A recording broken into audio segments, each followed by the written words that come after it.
हम लोग देख रहे हैं दीनदयाल उपाध्याय गोरखपुर विश्वविद्यालय या इससे संबंधित महाविद्यालय का बीए सेकेंड सेमेस्टर के इतिहास विषय का मध्यकालीन भारतीय इतिहास जो 1206 है, इसका 2023 का प्रीवियस ईयर क्वेश्चन पेपर है ये। ठीक है, इसका हम लोग पहला नंबर क्वेश्चन देखते हैं। तो क्वेश्चन पूछा है अलाउद्दीन खिलजी के शासनकाल में सैन्य विभाग को क्या कहा जाता था। तो सैन्य विभाग को क्या कहा जाता था? दीवाने आरिज। ठीक है, इसकी स्थापना किसने की थी? बलबन ने।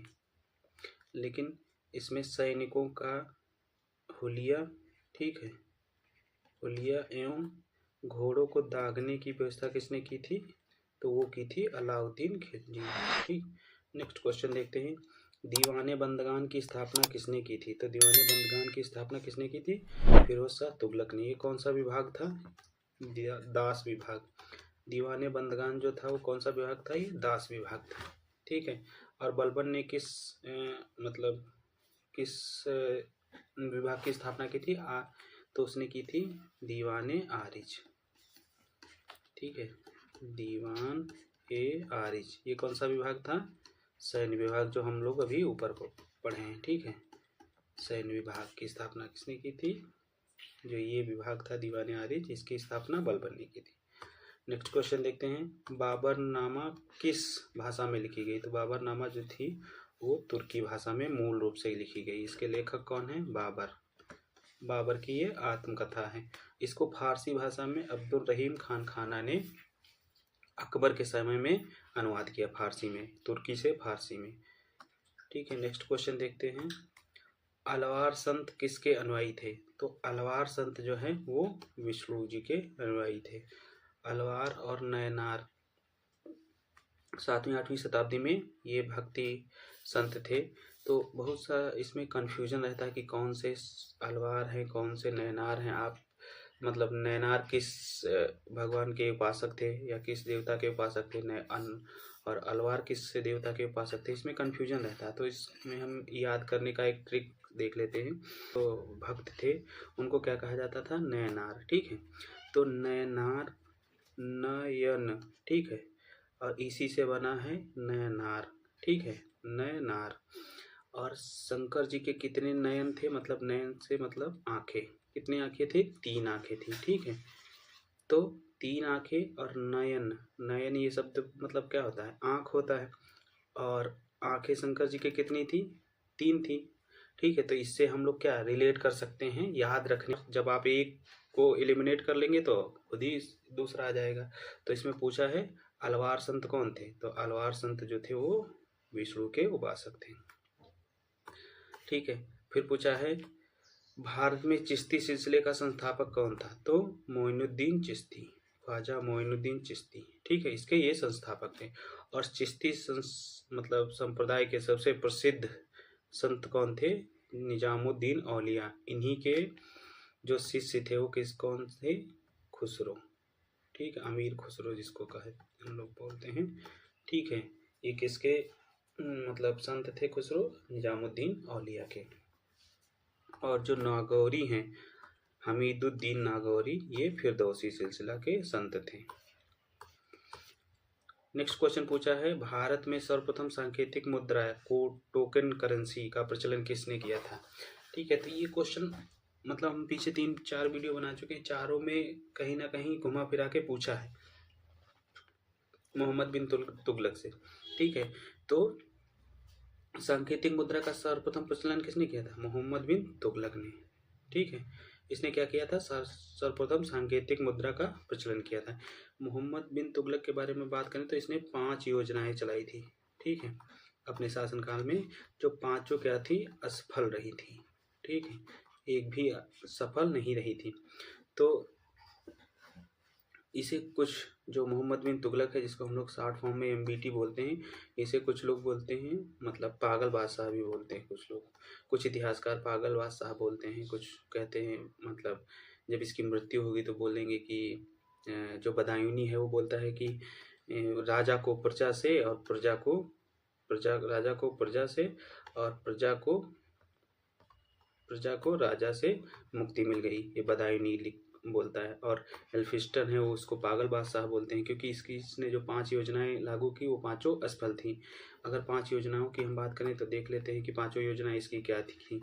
5 योजनाएं क्या क्या थी, इसको मतलब याद रखने का ट्रिक हम लोग जो देखते हैं, 2 रस खाक, ये इसकी 5 योजनाएं हैं। तो 2 से दोआब में कर वृद्धि, इससे पहले क्वेश्चन में पूछा है कि दोआब कर वृद्धि किसने की थी, ठीक है।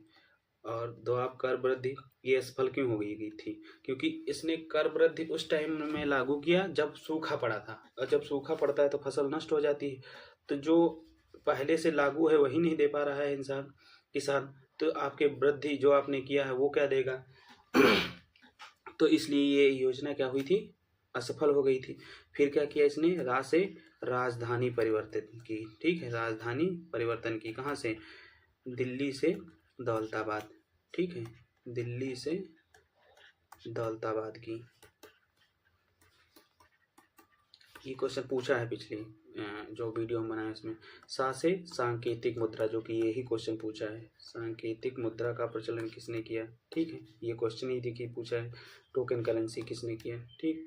फिर से खुरासान अभियान, खुरासान अभियान में इसने क्या किया, सैनिकों को अग्रिम वेतन दे दिया 1 वर्ष का। और फिर खुरासान और इसके मोहम्मद बिन तुगलक के मध्य संधि हो गई, मतलब तो युद्ध ही नहीं हुआ, तो अग्रिम वेतन जो है था वो क्या हुआ, लगभग बेकार ही गया। फिर कासे कराचिल अभियान, ठीक है, कराचिल अभियान जो था वो पहाड़ी एरिया में पूरा था, उत्तराखंड साइड में, तो पूरा पहाड़ी एरिया था। वहाँ क्या हुआ कि यहाँ से जितने भी इसने सैनिक भेजे युद्ध करने के लिए, ठीक है, उसमें से कोई इतिहासकार कहता है कि 10 वापस आए, कोई कहता है कि 3 वापस आए, और उनको भी इसने क्या किया था, मरवा दिया था। क्यों, क्योंकि वहाँ जो पहाड़ी एरिया थी उसी में सब खो गए, या उसमें बहुत ज़्यादा बर्फ़ पड़ती थी, तो ये बर्फ़ में कुछ जो है नहीं, मतलब उसको सर्वाइव कर पाए।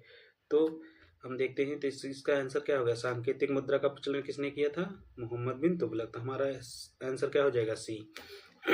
ये 5 योजनाएं आप लोग लिख लीजिए और याद रखिए, ये बहुत इम्पोर्टेंट हैं। फिर इसके बारे में हम देखते हैं, इल्तुतमिश के बारे में। तो इसने क्या किया था, इसने 2 सिक्के जारी किए थे, कौन से, एक था टंका, ठीक, दूसरा था जीतल। जो जीतल था ये तांबे का था, और टंका था ये चांदी का था, ठीक है। तो ये इसने 2 सिक्के, ये किसके थे, इल्तुतमिश के, ठीक, तो ये भी याद रखिए। फिर शेरशाह सूरी ने क्या किया था, इसने रुपया, जो 1 रुपया जो होता है, जो रुपया, ये इसके जो हमारा अभी करेंसी है वर्तमान में भी, ये वो शेरशाह सूरी के द्वारा नाम दिया गया रुपया था। उसने एक चांदी का रुपया, जो रुपया होता था, ठीक है, चांदी का सिक्का, उसे किसने जारी किया था, शेरशाह सूरी ने। तो इसका आंसर हमारा क्या होगा, सर्वप्रथम सांकेतिक मुद्रा का प्रचलन किसने किया था, मोहम्मद बिन तुगलक द्वारा। फिर नेक्स्ट क्वेश्चन देखते हैं, पूछा है ब्राह्मणों पर जजिया कर लगाने वाला सुल्तान कौन था। तो फिरोज शाह तुगलक जो था, ऐसा एक पहला शासक था जिसने ब्राह्मणों पर भी जजिया कर लगाया, ठीक है। इससे पहले ब्राह्मणों पर किसी ने जजिया कर नहीं लगाया था। अन्य जितने भी लोग थे, उन पे धर्म के लोग, उनको जजिया कर देना पड़ता था, लेकिन हिंदू धर्म में जो ब्राह्मण थे उनको जजिया कर नहीं देना पड़ता। लेकिन फिरोज शाह तुगलक ने क्या किया, ब्राह्मणों पे भी जजिया कर लगा दिया। जजिया कर क्या होता था कि जजिया कर जो था वो गैर मुस्लिमों से लिया जाने वाला कर था, ठीक है, जितने भी गैर मुस्लिम लोग हैं, यानी जैसे बौद्ध हो गए, सिख हो गए, जैन हो गए, हिंदू हो गए, तो हिंदू में ब्राह्मणों पे जजिया कर नहीं लगता था, ब्राह्मणों पे जजिया कर नहीं लगता। लेकिन फिरोज शाह तुगलक ने क्या किया, ब्राह्मणों पे भी जजिया कर लगा दिया, इसलिए ये क्वेश्चन पूछा है कि ब्राह्मणों पर जजिया लगाने वाला सुल्तान कौन था। फिर नेक्स्ट क्वेश्चन हम देखते हैं, देखिए ऊपर बता रहे हैं पागल सुल्तान, ठीक है, मोहम्मद बिन तुगलक को किसने पागल सुल्तान कहा है, तो एल्फिंस्टन जो है, इन्होंने क्या किया, कहा है, ये कहा है इसको पागल सुल्तान, ठीक है, या पागल बादशाह। तो और बदायूनी जो है, बदायूनी कहता है राजा को, जब इसकी मृत्यु होती है तो राजा को प्रजा से एवं प्रजा को राजा से मुक्ति मिल गई, इसकी मृत्यु पर कहता है मुक्ति मिल गई, ठीक है। तो ये स्टेटमेंट किसका है, ये बदायूं का।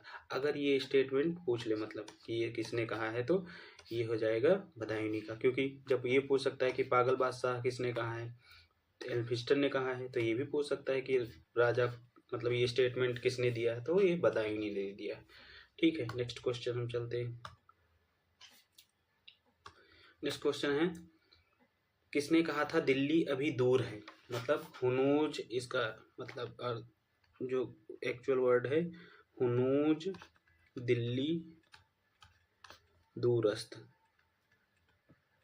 मतलब कि हुजूर हुनूज मतलब दिल्ली अभी दूर है। ठीक है, तो एक सूफी संत थे शेख निजामुद्दीन औलिया, जिनके बारे में हम अभी पढ़े हैं। ठीक है, निजामुद्दीन औलिया जो एक सूफी संत थे, बहुत प्रसिद्ध संत थे चिश्ती संप्रदाय के।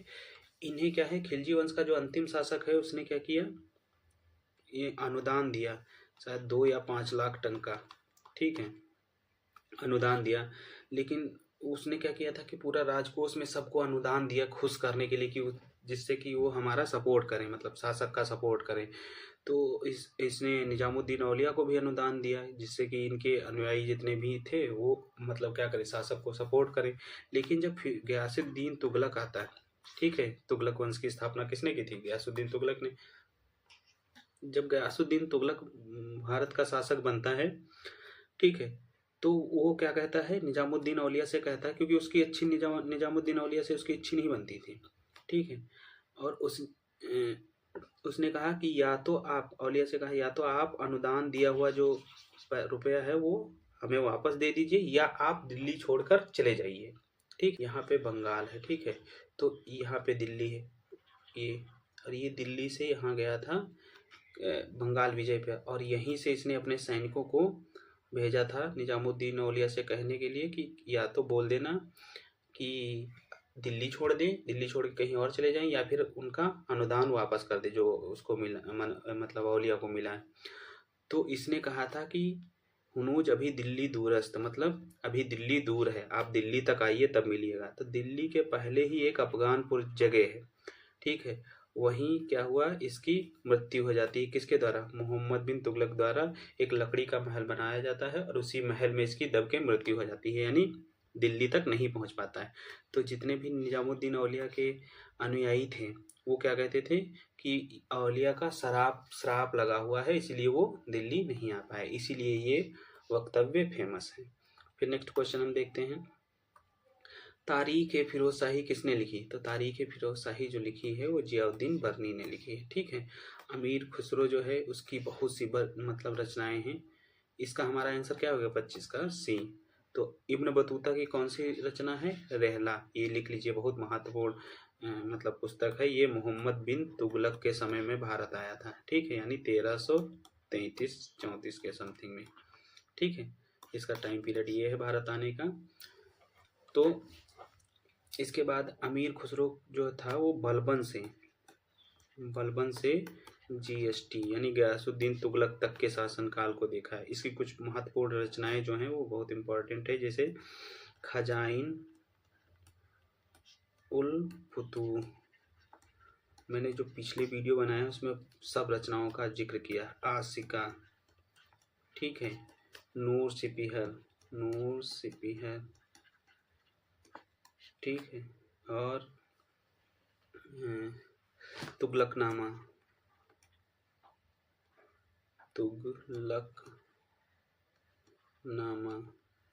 ठीक है, बहुत सी रचनाएं हैं, 8-10 रचनाएं इसकी बहुत फेमस हैं, वो आप लोग देख लीजिए, पिछले वीडियो में मैंने एक्सप्लेन किया अच्छे से। इसके बाद नेक्स्ट क्वेश्चन देखते हैं, निम्नलिखित सल्तनत शासकों में से कौन सा अफगान मूल का था? तो अफगान मूल के कौन से थे, लोधी वंश, जितने भी लोधी थे, अगर लोधी नहीं हो और सूर वंश हो, ठीक है, सूर वंश, तो ये लोधी और सूर जितने भी थे वो क्या थे, वो अफगान वंश थे। सूर वंश की स्थापना किसने की थी, शेर शाह सूरी ने, ठीक है, किसे हराकर, हुमायूं को हरा के। नेक्स्ट क्वेश्चन हम देखते हैं, पानीपत का प्रथम युद्ध किस किस के मध्य लड़ा गया? ये बहुत बार क्वेश्चन पूछा है, जितने 4 वीडियो बनाए चारों वीडियो में क्वेश्चन पूछा है।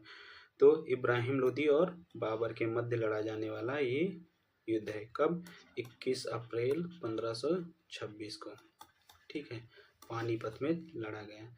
और बाबर के 4 महत्वपूर्ण युद्ध जो हैं उनको देख लीजिए, जैसे पानीपत 1526 में पानीपत का प्रथम युद्ध। ठीक, 1527 में खानवा का युद्ध, 1528 में चंदेरी का युद्ध और 1529 में घाघरा का युद्ध और 1530 में बाबर की मृत्यु हो गई। ठीक, तो ये महत्वपूर्ण बाबर से संबंधित हैं, इनको याद कर लीजिए। नेक्स्ट क्वेश्चन देखते हैं, कौन सा युद्ध था जो जल और थल दोनों में लड़ा गया? तो घाघरा का युद्ध जो था वो जल और थल दोनों में लड़ा गया। ठीक है, नेक्स्ट क्वेश्चन फिर पूछ लिया, बाबर के समय, ठीक है, पूछा है क्वेश्चन, बाबर के आक्रमण के समय कौन से निम्नलिखित में से कौन से हिंदू राज्य था? ठीक, तो बाबर जब भारत पर आक्रमण किया तो उस समय हिंदू राज्य कौन था? हिंदू राज्य वैसे दो थे, ठीक है, एक विजयनगर, एक खानदेश और दूसरा विजयनगर। लेकिन विजयनगर को पूर्णतः हिंदू राज्य नहीं मानेंगे, हम यहाँ पर आंसर क्या लगाएंगे? खानदेश। ठीक है, जो राणा सांगा थे, खानवा इसको कहते हैं। ठीक है, खानवा कहते हैं या खानदेश कह सकते हैं। यहाँ के शासक कौन थे? राणा सांगा। चूंकि ये भी हिंदू ही राष्ट्र था, यहाँ का कृष्णदेव जो है, बाबर कहता है कि कृष्णदेव राय यहाँ का बहुत फेमस शासक था। लेकिन क्या हुआ था कि जो इसकी स्थापना की थी हरिहर और बुक्का ने, हरिहर एवं बुक्का ने जो इसकी स्थापना की थी, वो उन्होंने क्या किया था, वो मतलब मुस्लिम धर्म अपनाया पहले, उसके बाद फिर छोड़ के हिंदू धर्म अपना लिया। तो ये पूर्णतः हिंदू धर्म नहीं किया कहा जा सकता। तो हमारा आंसर क्या हो जाएगा? सी नंबर, यानी खानदेश या खानवा। फिर नेक्स्ट क्वेश्चन है 20वां कि लोधी वंश के शासकों में भारत पर कितने वर्ष तक शासन किया गया? तो ये टोटल 75 वर्ष तक शासन किया गया। देखिए 1451 से 1526 तक किया गया। तो टोटल कितना हो जाएगा? 75 वर्ष हो जाएगा। तो देखिए टाइम पीरियड आप लोग जरूर याद रखिए कि कितने कौन सा किस वर्ष तक रहा, तो आप निकाल लेंगे उसको। तुलगमा पद्धति का प्रथम प्रयोग बाबर ने किस युद्ध में किया था? तो पानीपत के प्रथम युद्ध में। तुलगमा पद्धति क्या होती थी? एक तोप को सजाने या मतलब युद्ध रणनीति होती थी तुलगमा पद्धति। उसमें क्या किया जाता था कि जैसे मान लीजिए ये पूरा एक पानीपत का एरिया है, ठीक है, और इधर से इब्राहिम लोदी लड़ रहा है और इधर से कौन लड़ रहा है? बाबर। ठीक है, इधर से बाबर लड़ रहा है। तो बाबर क्या करता था, अपने जो सैनिक थे उनको सजाता था, जो तो किस प्रकार सजाता था, जैसे यहाँ पे क्या करता था, पहले एक पूरा खड्डा खोद देता था पूरा, ठीक है, और इसके बाद में क्या करता था, यहाँ पे पूरा बैलगाड़ी खड़ा कर देता था, इसके बीच में इसे तोपें लगा देता था, ठीक है, तोप खड़ी कर देता था, तोप खड़ी करके, और इधर से क्या ये होते थे, यहाँ पे होते थे तीर वाले जो पैदल सैनिक होते थे धनुष तीर लेके, और यहाँ पे घुड़सवार सैनिक होते थे, ठीक, यहाँ पे घुड़सवार सैनिक होते थे ये। तो पहले क्या होता था कि जो सामने वाला युद्ध करने आता था उसको ये नहीं दिखता था कि गड्ढा है या क्या है, ठीक है, तो पहले आके इसी में गड्ढे में ये लोग गिर जाते थे, ऊपर से मतलब मिट्टी या पत्ती पेड़ के ऊपर काट के रख देते थे जिससे खड्डा दिखाई ना दे, और क्या करते थे, यहाँ आके बहुत से सैनिक तो इसी में गिर जाते थे। उसके बाद में जब आते थे तो इन पे तोपें भी चला दीजिए, सामने वालों को दिख रहा है कि बैलगाड़ी खड़ी हुई है लेकिन इसके पीछे चुपके से तोप खड़ी रहती थी, तो तोपें चल जाती थी। फिर क्या करते थे, ये जो तीर वाले पैदल सैनिक हैं, तीर भाला लिए हुए, उन्होंने वो आक्रमण करते थे, और जो ये साइड में लगे रहते थे सैनिक, घुड़सवार सैनिक, ये क्या करते थे, पीछे से आके इसे आक्रमण करते थे। तो सडनली आपके पीछे अगर कोई आ जाए तो आप चौंक जाएंगे पूरा कि अरे, तो आपको लगेगा कि हम चारों तरफ से घिर गए हैं, तो आप पैनिक में एकदम आ जाएंगे। ये सैनिक जो हुआ करते थे ये पूरा एकदम पैनिक मोड में चले जाते थे, और युद्ध इसी इनका पूरा मनोबल टूट जाता था कि मतलब सामने भी सैनिक है, पीछे से भी सैनिक है, मतलब हम घिर चुके हैं। तो इसको कहते थे तुलगमा पद्धति, ठीक है। नेक्स्ट क्वेश्चन हम देखते हैं, 1526 में मालवा का शासक कौन था? तो मोहम्मद द्वितीय मालवा का शासक था 1526 में, जब भारत पे आक्रमण किया था बाबर ने।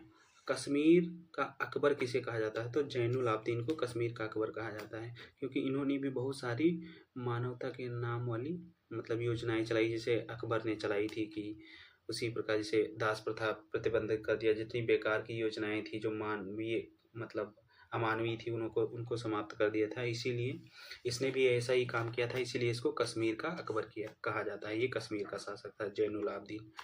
फिर इसके बाद नेक्स्ट क्वेश्चन है, सिकंदर लोदी ने किस नगर को अपनी राजधानी बनाया? देखो पीछे वीडियो में एकदम सेम क्वेश्चन पूछा है, ठीक है। उसमें पूछा था कि किस कौन से नगर की स्थापना की थी? तो 1504 में आगरा की स्थापना की, ठीक। आगरा की स्थापना की किसने? ये जो आगरा है 1504 में सिकंदर लोदी ने आगरा की स्थापना की और 1506 में इसे राजधानी बनाया। 1504 में स्थापना की आगरा की और 1506 में राजधानी बनाया, ठीक।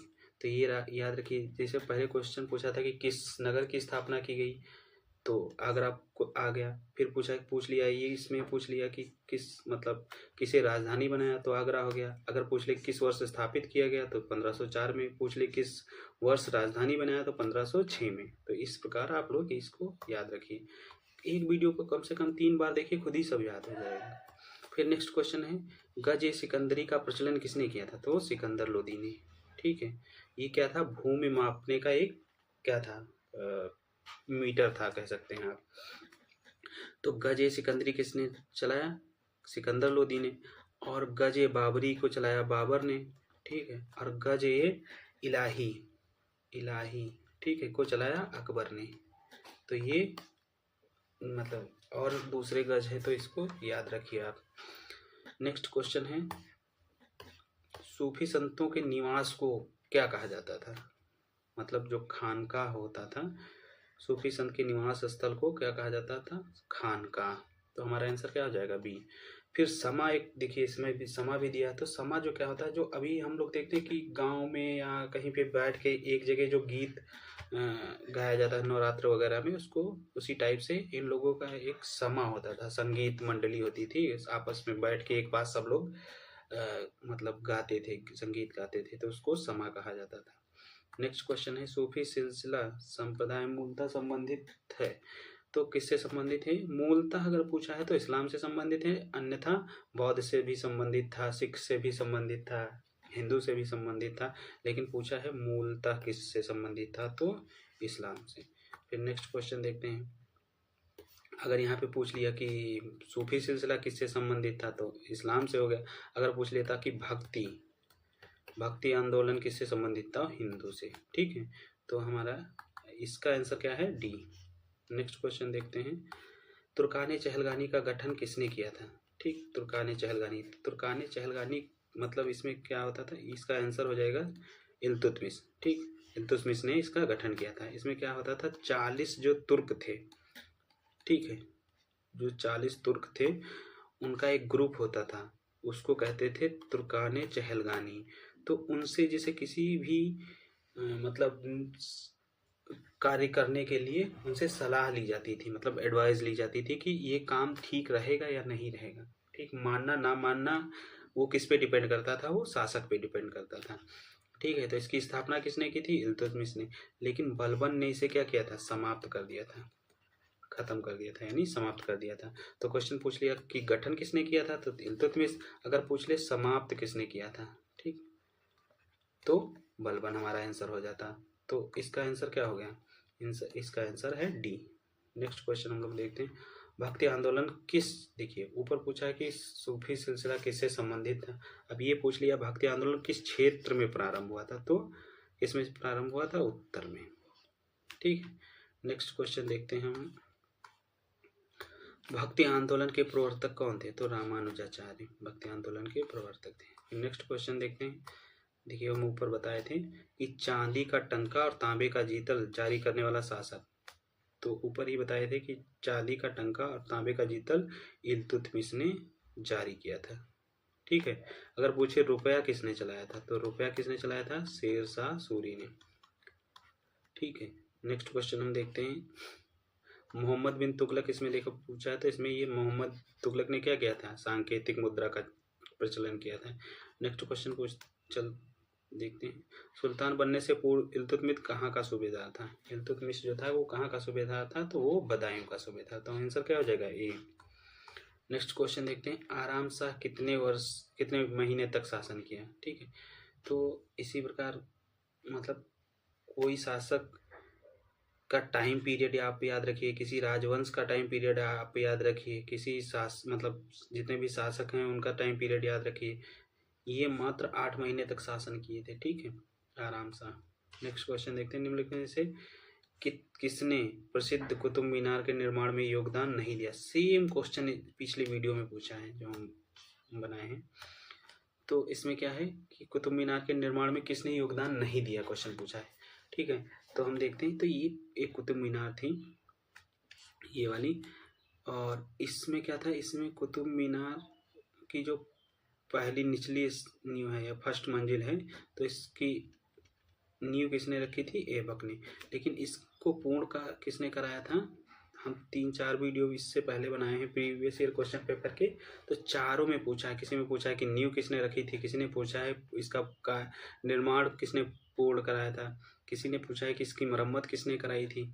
तो आप देख लीजिए। तो एक मंजिल बनाने के बाद में 1210 में क्या हुआ, इसकी मृत्यु हो गई ऐबक की। तो इसके ऊपर का ये जो भाग है ये इल्तुतमिश ने पूर्ण कराया। ठीक, इल्तुतमिश ने पूर्ण कराया।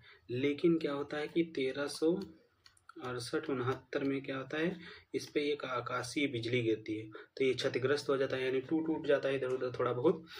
तो इसकी मरम्मत जो है कौन कराता है?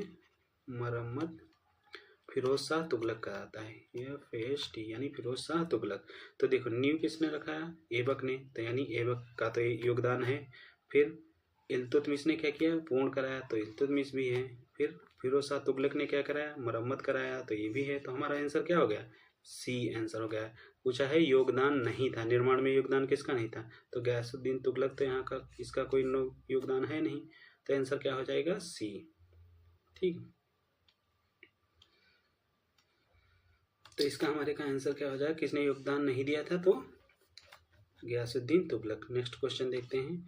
गुलाम वंश की स्थापना किसने की थी? तो गुलाम वंश की स्थापना किसने की थी? ऐबक ने। कब की थी? 1206 ईस्वी में। गुलाम वंश का टाइम पीरियड क्या है? 1206 से 90 तक, 1290 तक ये टाइम पीरियड है इसका। ठीक, तो अलग अलग जितने भी मतलब वंश हैं उनका टाइम पीरियड आप याद रखिए। जैसे गुलाम वंश, ठीक, उसके बाद आता है खिलजी वंश, उसके बाद आता है तुगलक वंश,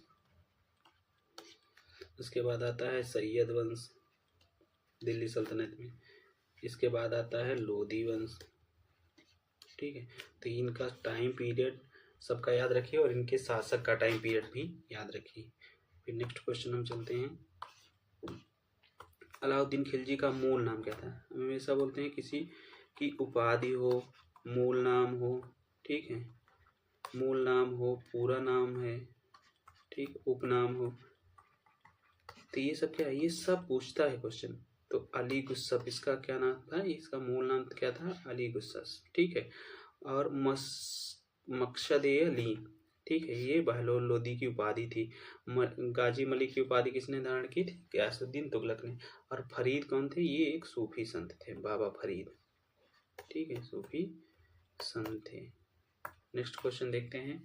देखिए अभी हम ऊपर बोले कि उपाधि भी आप लोग देखते रहिए। तो उपाधि पूछा है कि उमदत उल निस्वा की उपाधि किसकी थी? तो रजिया सुल्ताना की।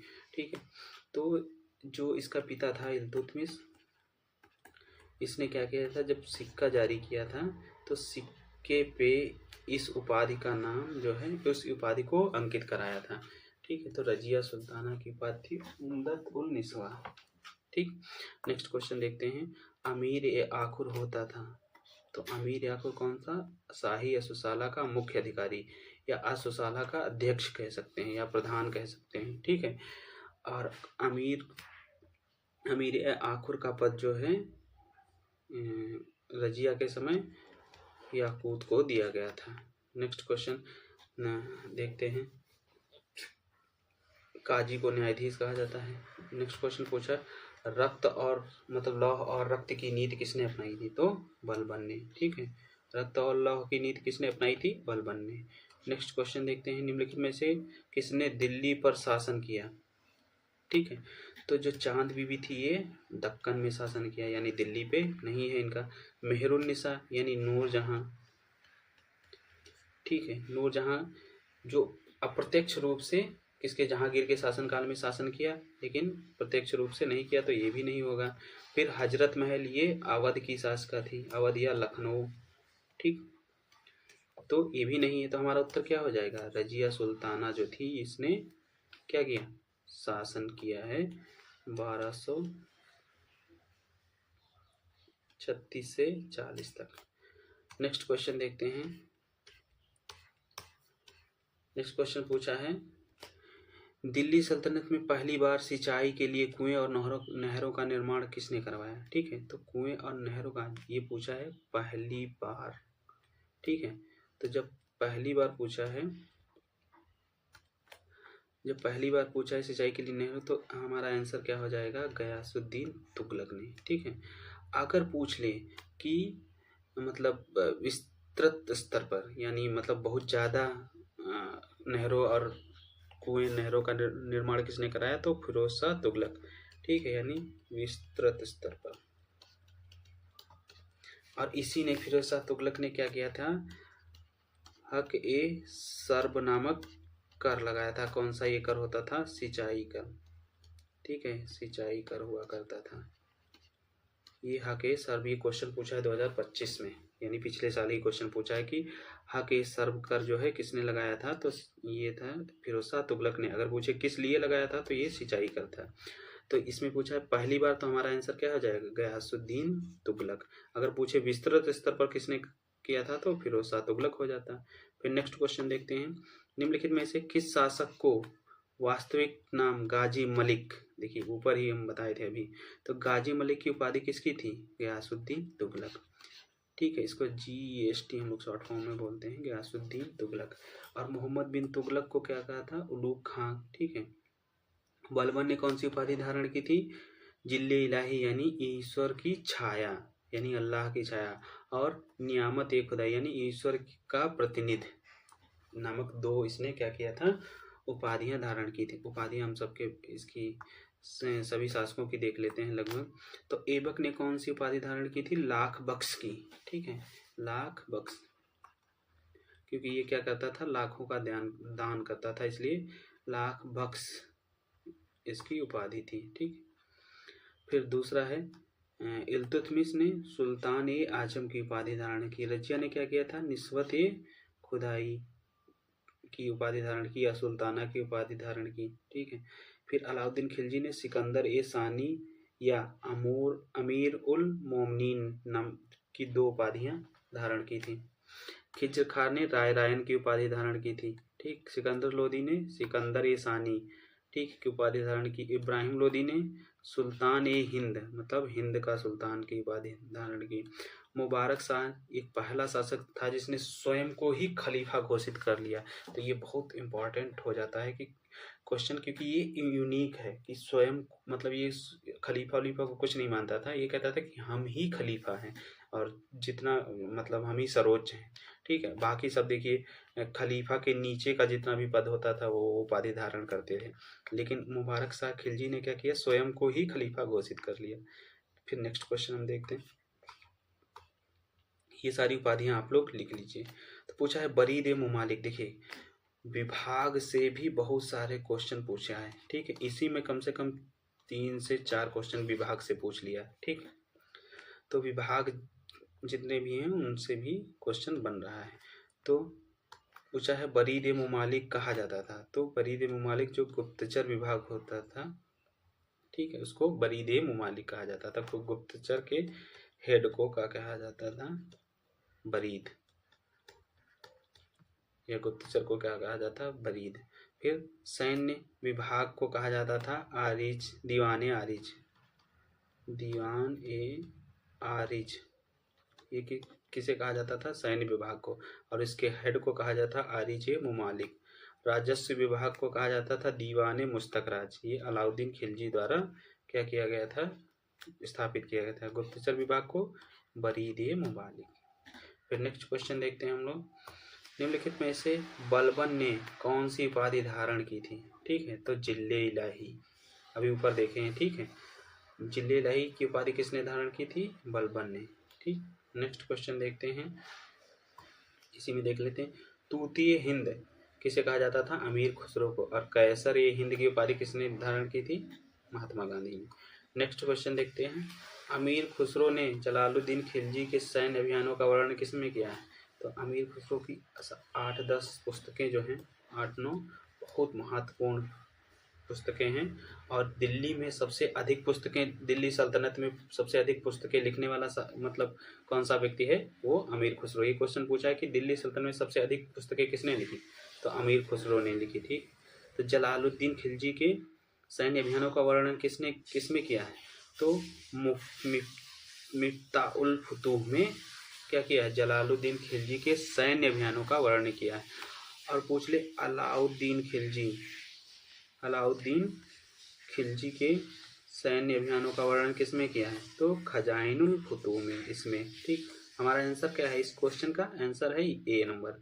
लेकिन ये खजाइनुल फुतूह ये किसकी रचना है? ये भी अमीर खुसरो की रचना है।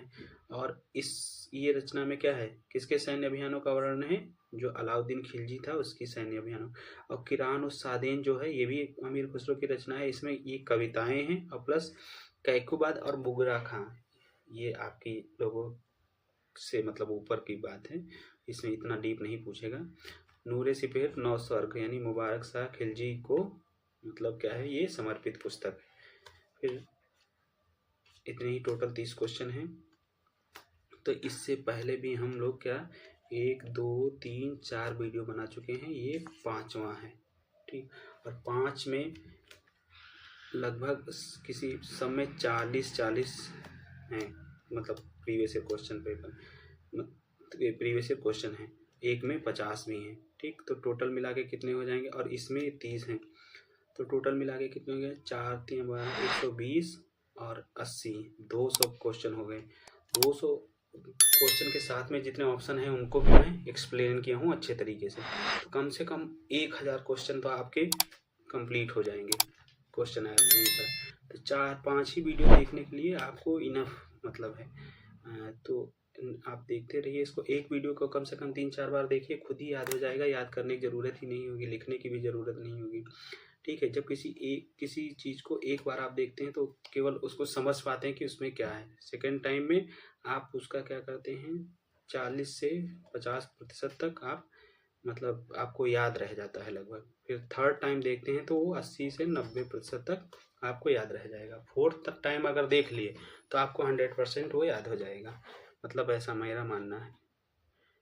तो आज के लिए सिर्फ